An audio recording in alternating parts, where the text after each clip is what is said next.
Karena ada banyak orang, saudara-saudara, banyak bicara. Hanya habis diomong, tapi sedikit aksi. Tindakan tidak ada, nol. Yusuf tidak bicara banyak, tapi buat. Tuhan suruh dia buat apa, dia taat melakukannya. Tidak banyak bicara. Kita jangan terlalu banyak bicara, tapi tidak buat ya. Ngomong apa nak buat. Ada orang begitu juga di gereja, tenang sama Bapak Gembala, kau akan urus semua. Pelayanan semua itu tenang, nanti Bapak Gembala, tidak ada saya akan atur. Atur di mana, di pemuka saya tidak ada. Hanya banyak bicara tapi sedikit aksi. Amin, saudara. Pastikan saudara, kalau kita bicara pun kita bicara, kita buat.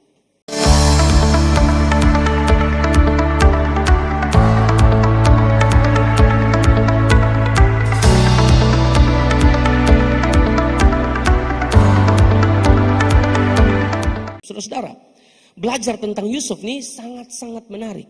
Kalau saudara lihat dalam seluruh kisah Natal, saudara-saudara, tidak pernah saudara temukan Alkitab mencatat begini. Lalu berkatalah Yusuf. Coba saudara cek, tidak pernah tuh Alkitab tulis begitu. Lalu berkatalah Yusuf, saudara-saudara. Lalu Yusuf mengucapkan sesuatu. Tidak ada, saudara-saudara. Lalu berbicaralah Yusuf. Tidak ada, coba saudara cari. Tidak ada. Alkitab tidak tulis itu, saudara-saudara. Bukan berarti Yusuf tidak pernah bicara atau dia bisu. Sama sekali tidak, saudara-saudara. Yusuf bisa bicara, itu pasti. Pasti dia bicara dengan Maria, saudara-saudara. Tapi tidak dicatat. Yang dicatat oleh Alkitab adalah soal ketaatan Yusuf. Yang dicatat oleh seorang Yusuf ya adalah soal ketaatannya terhadap firman Tuhan. Nah sekarang saya akan tunjukkan data ayat tentang bagaimana Yusuf itu taat kepada firman Tuhan. Ya, terlihat dari bagian-bagian ini, saudara-saudara. Yang pertama, mengambil Maria sebagai istri. Waktu diberitahukan dalam mimpi bahwa ambil ini Maria sebagai istrimu. Jangan ceraikan dia. Karena dia mengandung itu dari Roh Kudus, bukan dari laki-laki lain. Bukan dari Kobus atau siapa, bukan. Itu dari Roh Kudus. Ya. Dia mengambil Maria sebagai istri, saudara-saudara. Perhatikan, Matius pasal 1, ayat 18 sampai ayat yang ke-20, saudara-saudara. Kelahiran Yesus Kristus adalah seperti berikut. Pada waktu Maria ibunya bertunangan dengan Yusuf, ternyata ia mengandung dari Roh Kudus sebelum mereka hidup sebagai suami istri. Ayat 19, karena Yusuf suaminya seorang yang tulus hati dan tidak mau mencemarkan nama istrinya di muka umum, ia bermaksud untuk menceraikannya dengan diam-diam. Tapi pada saat dia sudah berencana untuk menceraikan Maria, di ayat 20 mengatakan, tetapi ketika ia mempertimbangkan maksud itu, saudara perhatikan yang kuning, malaikat Tuhan nampak kepadanya dalam mimpi dan berkata, Yusuf anak Daud, janganlah engkau takut mengambil Maria sebagai istrimu, sebab anak yang ada dalam kandungannya adalah dari Roh Kudus. Di ayat 24 langsung KDMC di ayat 24 dikatakan, sesudah bangun dari tidurnya, Yusuf berbuat seperti yang diperintahkan malaikat Tuhan itu kepadanya. Ia mengambil Maria sebagai istrinya. Tidak ada keterangan dia bicara di situ, sama sekali tidak ada. Waktu dikatakan dia mengandung dari Roh Kudus, jangan takut ambil Maria sebagai istrimu. Yang dia lakukan apa? Yusuf berbuat seperti yang diperintahkan malaikat Tuhan itu kepadanya. Bicara tentang apa? Ketaatan Yusuf. Yang kedua, diperintahkan memberi nama Yesus dan ia melakukannya. Perhatikan ayat 21. Ia akan melahirkan anak laki-laki dan engkau akan menamakan dia Yesus karena dialah yang akan menyelamatkan umatnya dari dosa mereka. Perintahnya menamakan anak itu Yesus. Lalu apa yang dilakukan? Ayat 25 dikatakan begini. Tetapi tidak bersetubuh dengan dia sampai ia melahirkan anaknya laki-laki. Dan Yusuf, sudah perhatikan, dan Yusuf menamakan dia siapa? Yesus. Ini bicara tentang apa lagi? Ketaatan daripada seorang Yusuf. Yang berikut, diperintahkan mengungsi ke Mesir, bahkan tinggal di sana karena Herodes mau bunuh anak-anak di bawah umur 2 tahun. Ya, dia lakukan. Perhatikan lagi Matius 2 ayat 13 dan seterusnya. Setelah orang-orang Majus itu berangkat, nampaklah malaikat Tuhan kepada Yusuf dalam mimpi dan berkata, bangunlah, ambillah anak itu serta ibunya, larilah ke Mesir dan tinggallah di sana sampai aku berfirman kepadamu. Ini perintah, karena Herodes akan mencari anak itu untuk membunuh dia. Lalu ayat 14, apa yang dilakukannya? Maka Yusuf pun bangunlah, diambilnya anak itu serta ibunya malam itu juga, lalu menyingkir ke Mesir. Bicara tentang apa lagi? Ketaatan daripada seorang Yusuf. Yang berikut, saudara-saudara, diperintahkan kembali lagi ke Bethlehem dan dia tetap taat. Perhatikan ayatnya, saudara-saudara. Matius pasal yang kedua, ayat 19. Setelah Herodes mati, nampaklah malaikat Tuhan kepada Yusuf dalam mimpi. Katanya, Bangunlah, ambillah anak itu serta ibunya dan berangkatlah ke tanah Israel karena mereka yang hendak membunuh anak itu, maksudnya Herodes, sudah mati. Lalu Yusuf pun bangunlah, diambilnyalah anak itu serta ibunya dan pergi ke tanah Israel. Bicara apa lagi? Ketaatan. Kelihatan seperti bolak-balik, tapi dia taat melakukannya tanpa sedikit pengeluhan. Kita ini baru mau gereja 2 kali, pelayanan 2 kali kita mengeluh. Ibu gembala ini tidak bisa mengerti kita. Kalau hari Minggu kita harus jalan-jalan, lain sebagainya. Baru 2 kali pelayanan, ibadah 1 jam 7 dan ibadah sore kita sudah ngomel-ngomel. Kita sudah marah-marah. Tidak bisa begitu. Melayani Tuhan sungguh-sungguh, saudara-saudara. Kok Yusuf ini bolak-balik disuruh buat ini, buat itu, dia tetap lakukan. Yang terakhir, dinasehati dalam mimpi ke Galilea dan Yusuf tetap taat. Saudara perhatikan Matius pasal yang kedua ayat 21. Tetapi setelah didengarnya bahwa Arkelaus ini Herodes yang lain lagi, saudara, bukan Herodes Agung yang tadi. Tetapi setelah didengarnya bahwa Arkelaus menjadi raja di Yudea menggantikan Herodes ayahnya, jadi ini anaknya, ia takut ke sana karena dinasehati dalam mimpi. Pergilah Yusuf ke mana? Daerah Galilea. Saudara diberkati oleh Tuhan. Dari beberapa bagian yang saya tunjukkan kepada saudara, itu menunjukkan bahwa Yusuf itu taat kepada Tuhan. Benar, Alkitab bilang dia seorang yang tulus hati, dia seorang yang benar, dia seorang yang saleh. Itu ditunjukkan oleh Yusuf. Kelasnya dia tunjukkan, kualitasnya dia tunjukkan. Dia taat melakukan apa yang Tuhan mau dalam kehidupannya. Saya berikan kesimpulan kepada saudara dari bagian-bagian yang saya tunjukkan kepada saudara. Yang pertama, Yusuf sedikit bicara.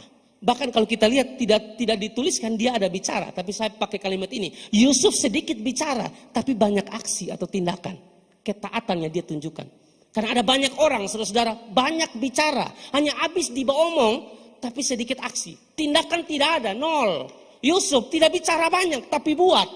Tuhan suruh dia buat apa, dia taat melakukannya. Tidak banyak bicara. Kita jangan terlalu banyak bicara, tapi tidak buat. Ngomong apa nak buat? Kita kalau bilang bicara, kita paling geng. Mau Piala Dunia ini kita paling tahu. Seluk-beluk semua tim negara. Semua kita paling tahu, saudara-saudara. Bertengkar dengan semua orang. Padahal Messi juga tidak kenal dia. Ronaldo juga tidak kenal dia. Sama sekali tidak kenal. Tapi dia bikin seperti dia ini bagian dari keluarga Ronaldo. Bagian dari keluarga Lionel Messi. Di Argentina sana mau berkelahi dengan semua orang. Beta yang paling tahu. Saudara nih. Saudara saya yang paling tahu. Kita baca di internet juga ada. Tapi bikin diri paling tahu, saudara-saudara. Banyak bicara. Ada orang begitu juga di gereja. Tenang sama Bapak Gembala, kau akan urus semua. Pelayanan semua itu tenang, nanti Bapak Gembala. Tidak ada, saya akan atur. Atur di mana? Di pemuka saya tidak ada. Hanya banyak bicara, tapi sedikit aksi. Amin, saudara. Pastikan, saudara. Kalau kita bicara pun kita bicara, kita buat. Ini baru hidup. Kalau hanya beromong, saya cuma buat nol. Dan Yusuf luar biasa, ditunjukkan kelasnya sebagai seorang hamba Tuhan. Makanya Amsal 10 ayat 19 bilang begini, dalam banyak bicara pasti ada pelanggaran, tetapi siapa yang menahan bibirnya berakal budi. Banyak bicara silakan, tapi dalam banyak bicara kebenaran baik. Ada yang banyak bicara tuh banyak bicara ngomong nama orang. Gosip sana, gosip sini. Tidak tahu duduk berdiri orang juga kita ngomong. Tidak boleh seperti itu, saudara. Jaga itu mulut. Sebelum orang tampeleng, orang pukul, masuk di sel. Kita ngomong nama orang sembarang, kita belum tahu bagaimana kita omong sembarang-sembarang. Tidak sesuai dengan kenyataannya, baru saudara lihat. Orang lapor, saudara bilang, ini salib. Salib apa? Itu bodoh. Itu kebodohan bukan salib, kebodohanmu sendiri. Kalau bicara salib itu menderita bagi Kristus, itu baru salib. Menderita bagi Kristus apa? Saudara pi omong nama orang ngomong dia pun baju beli di RB. Dia tuh suka live malam. Keurusan apa dia mau live malam, saudara? Kalau dia live malam, saudara tahu, saudara juga sedang live. Kalau saudara tahu dia live, saudara bikin apa? Saudara juga live. Ngomong orang pakai baju hijau, botol hijau, pakai dia hijau botol yang bola-bola. Dia pikir terlalu gagah. Padahal dia beli di RB. Kok kenapa juga dia beli di RB? Kok yang penting dia puang. Dia tidak minta, saudara. Dia banyak omong, padahal dia nih ada nonton juga RB yang lain. Memang tidak sama dia nonton yang lain. Kalau sekarang di Facebook ini kan semua live tinggal saudara pilih yang mana yang bagus. Bahkan ketua yang khotbah live ini kalah dong yang live bagian. Dan kita memang harus lebih gencar. Jadi itu yang terjadi, saudara-saudara. Kesimpulan yang kedua dari seorang Yusuf, sikap dan tindakan seseorang itu menunjukkan siapa dia sebenarnya. Amin, saudara. Orang akan tahu siapa saudara dari cara saudara hidup. Dari cara saudara mengambil keputusan. Dari cara saudara hidup mengendalikan Tuhan atau tidak, tuh orang lihat saudara. Sikap dan tindakan seseorang menunjukkan siapa dia sebenarnya. Kalau Anda bilang Anda anak Tuhan. Kalau Anda bilang Anda anak terang. Identitas saya itu anak terang. Identitas saya ciptaan baru. Yang lama sudah berlalu, sesungguhnya yang baru sudah datang. Itu identitas kita waktu kita percaya kepada Kristus. Tapi pastikan itu juga sesuai dengan gaya hidup kita. Jangan-jangan kita hanya bilang kita ciptaan baru. Jangan-jangan kita hanya bilang kita hamba Tuhan. Jangan-jangan kita bilang, oh kita nih bergereja melayani Tuhan terus menerus. Tapi gaya hidup kita tidak mencerminkan itu. Waktu masalah datang, kita mulai maki-maki sana, maki sini. Tidak boleh saudara. Tidak boleh seperti itu. Masalah datang duduk di kaki Tuhan.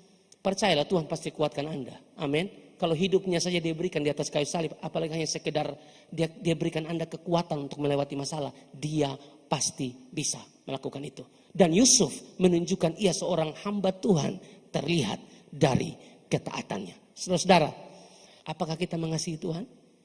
Apakah kita cinta Tuhan? Setiap tahun kita merayakan Natal, Tuhan izinkan. Tapi apa gunanya kita merayakan Natal dengan baju yang mahal, saudara-saudara, dengan kue yang enak-enak, ya, dengan pohon terang yang saudara hias setiap tahun tanpa sebuah pertobatan. Tidak ada gunanya sama sekali. Pastikan Anda mengasihi Yesus, pastikan Anda cinta Yesus. Orang yang mengasihi Yesus tidak sekedar ngomong di mulut, tapi dia buktikan lewat sikap tingkah laku kehidupannya. Makanya Yohanes 14 ayat 15 mengatakan, jikalau kamu mengasihi aku, ini menjadi pertanyaan buat kita. Jikalau kamu mengasihi aku, kita mengasihi Tuhan atau tidak? Kalau kita bilang kita mengasihi Tuhan, kamu akan menuruti segala perintahku, kata Tuhan. Amin. Mabok-mabok dong, lapar sudah. Atau perlu bekas keluar ayat lah.